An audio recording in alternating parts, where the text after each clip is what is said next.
Hello everyone, welcome back to Manassu Kannada vlogs.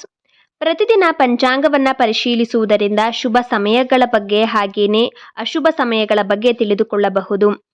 ಹೊಸ ವ್ಯಾಪಾರವನ್ನು ಪ್ರಾರಂಭಿಸಲು ಅಥವಾ ದೂರದ ಪ್ರಯಾಣದ ಯೋಜನೆಯನ್ನು ನೀವು ಮಾಡಿದ್ದರೆ ಶುಭ ಸಮಯ ಹಾಗೇನೆ ಅಶುಭ ಮುಹೂರ್ತಗಳ ಬಗ್ಗೆ ತಿಳಿದುಕೊಳ್ಳುವುದು ತುಂಬಾನೇ ಮುಖ್ಯವಾದದ್ದು. ನವೆಂಬರ್ 25ನೇ ತಾರೀಕು ಮಂಗಳವಾರ ದಿನದ ನಿತ್ಯ ಪಂಚಾಂಗದ ಬಗ್ಗೆ ಇವತ್ತಿನ ವಿಡಿಯೋದಲ್ಲಿ ತಿಳಿಯೋಣ. ನವೆಂಬರ್ 25ನೇ ತಾರೀಕು ಮಂಗಳವಾರ, ವಿಶ್ವಾವಸು ಸಂವತ್ಸರ, ಮಾರ್ಗಶಿರ ಮಾಸ, ಶುಕ್ಲ ಪಕ್ಷ, ದಕ್ಷಿಣಾಯನ, ಉತ್ತರ ಆಷಾಢ ನಕ್ಷತ್ರವು ರಾತ್ರಿ 11:57 ತನಕ ಇರುತ್ತದೆ. ನಂತರ ಶ್ರವಣ ನಕ್ಷತ್ರವು ಪ್ರಾರಂಭವಾಗುತ್ತದೆ. ಪಂಚಮಿ ತಿಥಿಯು ರಾತ್ರಿ 10:56 ತನಕ ಇರುತ್ತದೆ. ನಂತರ ಷಷ್ಠಿ ತಿಥಿಯು ಪ್ರಾರಂಭವಾಗುತ್ತದೆ.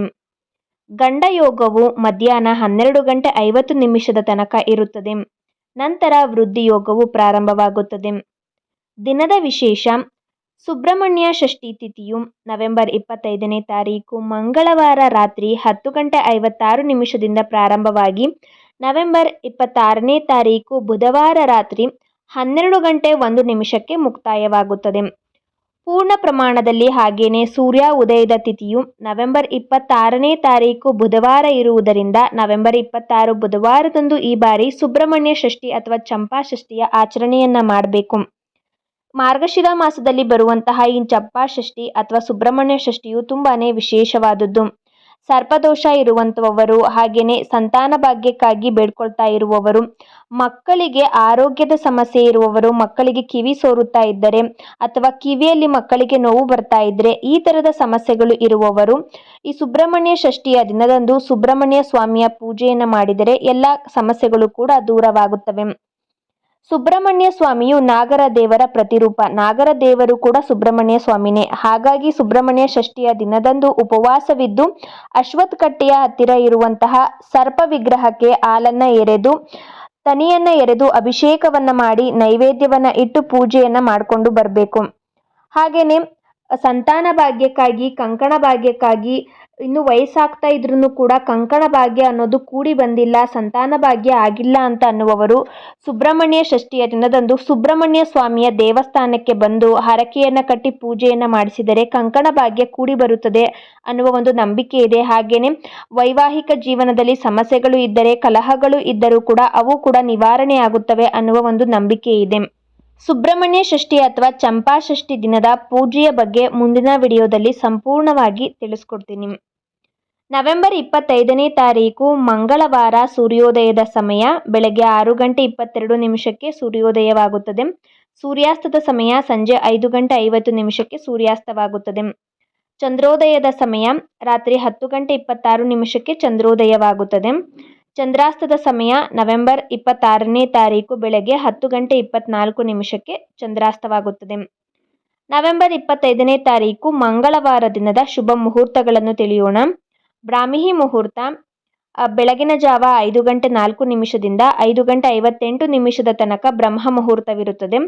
ಅಭಿಜಿತ್ ಮುಹೂರ್ತವು ಬೆಳಗ್ಗೆ 11:44 12:30 ತನಕ ಅಭಿಜಿತ್ ಮುಹೂರ್ತವಿರುತ್ತದೆ. ಅಮೃತ ಕಾಲ ರಾತ್ರಿ ಸಂಜೆ 5 ಗಂಟೆಯಿಂದ 6:45 ತನಕ ಅಮೃತ ಕಾಲವಿರುತ್ತದೆ. ವಿಜಯ ಮುಹೂರ್ತ ಮಧ್ಯಾಹ್ನ 2 ಗಂಟೆಯಿಂದ 2:46 ತನಕ ವಿಜಯ ಮುಹೂರ್ತವಿರುತ್ತದೆ. ಸಂಧ್ಯಾಕಾಲ ಸಂಜೆ 5:50 7:05 ತನಕ ಇರುತ್ತದೆ. ಗೋಧೂಳಿ ಮುಹೂರ್ತವು ಸಂಜೆ 5:48 6:13 ತನಕ ಗೋಧೂಳಿ ಮುಹೂರ್ತವಿರುತ್ತದೆ. ನವೆಂಬರ್ 25ನೇ ತಾರೀಕು ಮಂಗಳವಾರದಂದು ದೇವರ ಪೂಜೆಯನ್ನು ಮಾಡಲು, ಒಳ್ಳೆಯ ಕೆಲಸಗಳನ್ನು ಪ್ರಾರಂಭವನ್ನು ಮಾಡಲು ಈ ಶುಭ ಮುಹೂರ್ತಗಳಲ್ಲಿ ಮಾಡಿದರೆ ಉತ್ತಮ ಫಲಗಳನ್ನು ನಾವು ಪಡೆದುಕೊಳ್ಳಬಹುದು. ಇನ್ನು ನವೆಂಬರ್ 25ನೇ ತಾರೀಕು ಮಂಗಳವಾರ ದಿನದ ಅಶುಭ ಮುಹೂರ್ತಗಳನ್ನು ತಿಳಿಯೋಣ. ರಾಹುಕಾಲ ಮಧ್ಯಾಹ್ನ 2:58 4:24 ತನಕ ರಾಹುಕಾಲವಿರುತ್ತದೆ. ಯಮಗಂಡ ಕಾಲ ಬೆಳಗ್ಗೆ 9:15 10:41 ತನಕ ಇರುತ್ತದೆ. ಗುಳಿಕ ಕಾಲ ಮಧ್ಯಾಹ್ನ 12:07 1:33 ತನಕ ಗುಳಿಕ ಕಾಲವಿರುತ್ತದೆ. ಅಶುಭ ಕಾಲಗಳು ಬೆಳಗ್ಗೆ 8:40 9:26 ತನಕ ಒಂದು ಅಶುಭ ಕಾಲವಿರುತ್ತದೆ. ಮತ್ತೊಂದು ಅಶುಭ ಕಾಲದ ಸಮಯ ಬೆಳಗ್ಗೆ 10:52 11:42 ತನಕ ಮತ್ತೊಂದು ಅಶುಭ ಕಾಲವಿರುತ್ತದೆ. ನವೆಂಬರ್ 25 ಮಂಗಳವಾರದಂದು ಮನೆಯಲ್ಲಿ ದೇವರ ಪೂಜೆ ಆಗಿರ್ಬೋದು, ಯಾವುದೇ ಒಂದು ಒಳ್ಳೆಯ ಕೆಲಸವನ್ನ, ದೂರದ ಪ್ರಯಾಣವನ್ನ ಈ ಅಶುಭ ಮುಹೂರ್ತಗಳಲ್ಲಿ ಮಾಡಬಾರದು. ಅಶುಭ ಮುಹೂರ್ತಗಳಲ್ಲಿ ಒಳ್ಳೆಯ ಕೆಲಸಗಳನ್ನ, ದೇವರ ಪೂಜೆಯನ್ನ ಮಾಡಿದರೆ ಅದರಿಂದ ಪ್ರತಿಫಲ ಅನ್ನೋದು ನಮಗೆ ದೊರೆಯುವುದಿಲ್ಲ. ಪ್ರತಿದಿನದ ನಿತ್ಯ ಪಂಚಾಂಗದ ಬಗ್ಗೆ ತಿಳಿದುಕೊಳ್ಳಲು ಮನಸ್ಸು ಕನ್ನಡ ವ್ಲಾಗ್ಸ್ ಚಾನಲ್ಗೆ ಸಬ್ಸ್ಕ್ರೈಬ್ ಮಾಡಿಕೊಳ್ಳಿ. ಈ ನನ್ನ ವಿಡಿಯೋ ನಿಮ್ಗೇನಾದರೂ ಇಷ್ಟ ಆಗಿದೆ ಅಂತ ಅನ್ಸಿದ್ರೆ ಲೈಕ್, ಕಮೆಂಟ್ ಅಂಡ್ ಶೇರ್ ಮಾಡಿ. ಇದೇ ರೀತಿಯಾಗಿ ಮತ್ತೊಂದು ದಿನದ ನಿತ್ಯ ಪಂಚಾಂಗದ ಬಗ್ಗೆ ಮುಂದಿನ ವಿಡಿಯೋದಲ್ಲಿ ಸಿಗೋಣ.